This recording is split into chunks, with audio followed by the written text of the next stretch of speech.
Honda. What comes to mind when you think about a Honda Civic?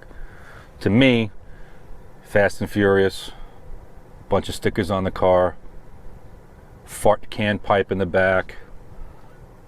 But this new Honda Civic Si is a bargain. And fuck that up too. Fuck that up again. Honda Si. This is shit. Can make you drive home from work fun. Yeah. Honda Civic Si can make your drive home work from fun.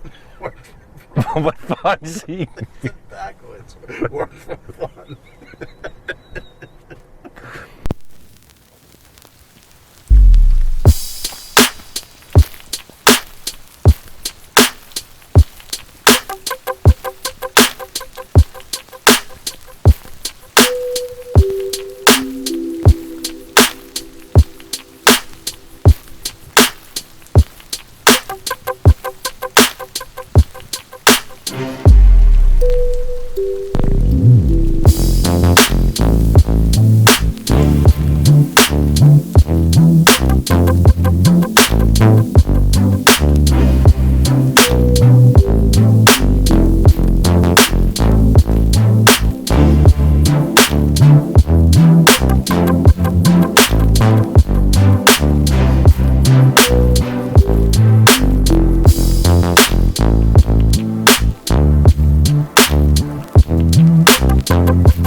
Welcome back to the channel, guys.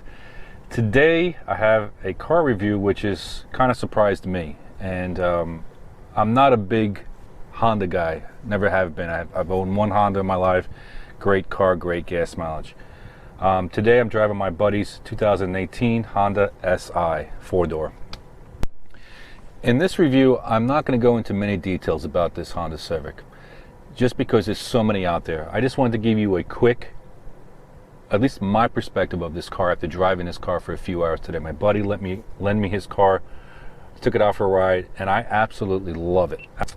And right off the bat, spoiler alert, this car is fantastic, absolutely fantastic. And according to some of the other reviews that I've seen online, how they nitpick and complain about certain things, and to me it's a no issue at all.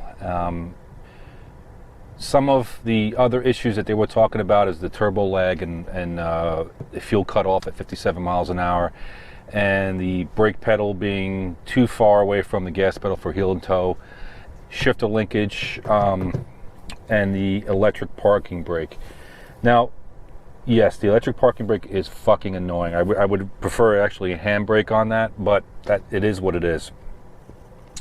But other cool features about this car are the sport mode, which you get the adaptive dampers. The best thing about this car also is the way it rides, the way it drives, the amount of power it has is adequate for the road here. But also there's no penalty. You can have a little bit of fun.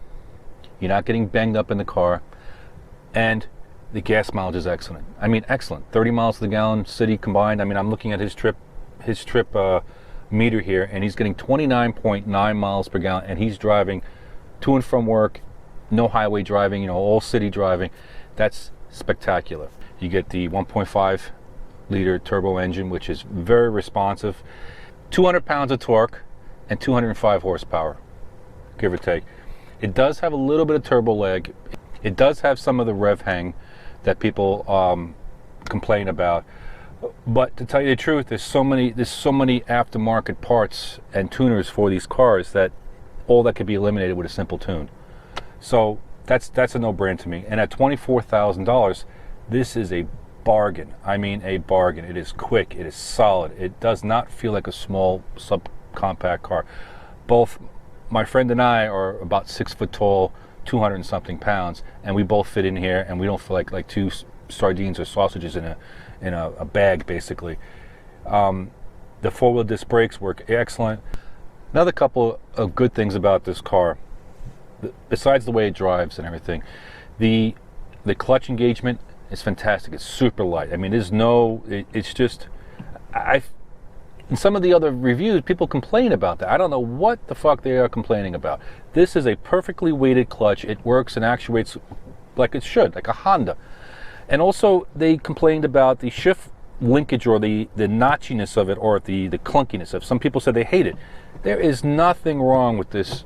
This thing pops into thing. I mean, like anything else, it could use an upgraded bushing kit or anything like that, but remember, this is a factory car.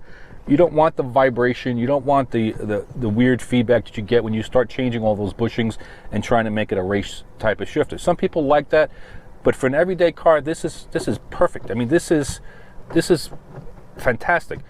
There was another reviewer that said that they didn't have the foresight of a stick-driven car over here, because they said they hit their hand on the heater button. There's no way you can hit your hand on there, even when fast. Sure, there's no way you can do that. So I don't know what they're talking about that. Steering feel is excellent. It has the sport mode, which livens things up and tightens up the suspension on the car. And the one thing that is great about this car too is that it comes fully equipped. Also add to the package too that most of these sport compacts don't have is the LSD. Yeah, you get fucking high off it. Yeah. The limited slip differential, which makes all the difference in this car. I'm thinking LSDs. I know. Yeah, it is an LSD. Limited slip that out. And I'm thinking that's whatever. The great, I can't even fucking talk here, dick. The great part about this car is that it comes standard with a limited slip differential, which makes all the world in putting the power down to this car, and also makes it a very capable handler. I would actually prefer this car over the Type R. It's not as flashy. I think that the lack of that big wing in the back of it and all that kind of stuff is a perfect mix of everyday use and sophistication. The Honda Civics have come a long way from your bargain basement car to what you see now.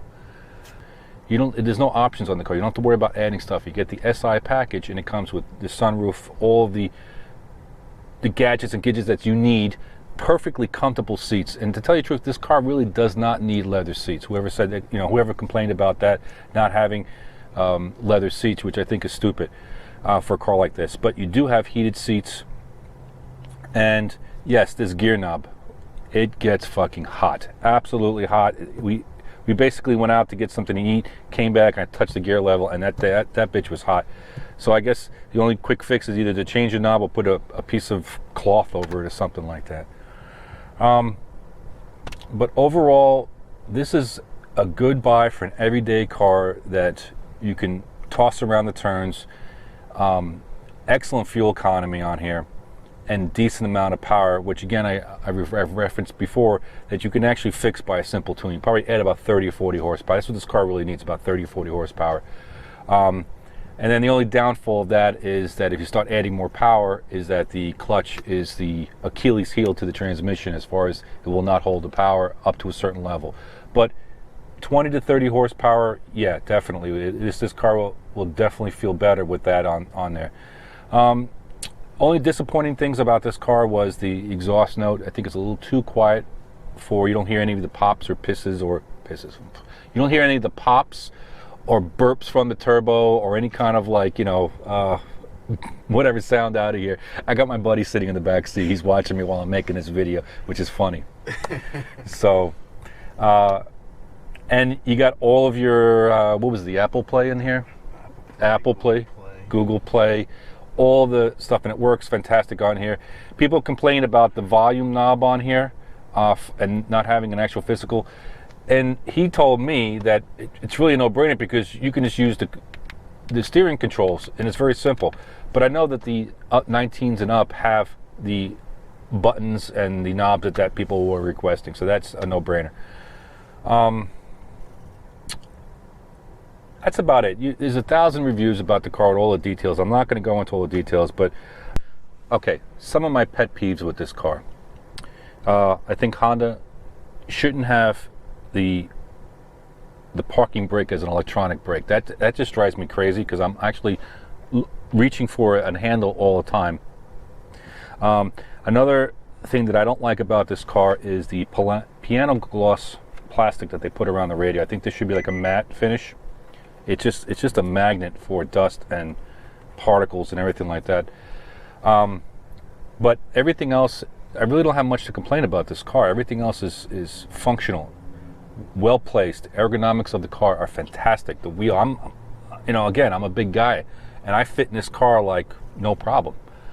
And if I had to compare this to my Challenger, believe it or not, I think this is a more comfortable car.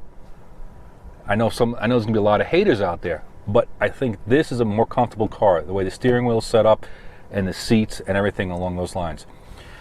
One cool feature about this car that I like is it has a brake hold. So since you do have electronic brakes, which is I guess it's a plus and a minus because I don't like the lever set up on here the way it works. But there is a plus, is that when you're sitting in traffic, you don't have to constantly hit the brake all the time.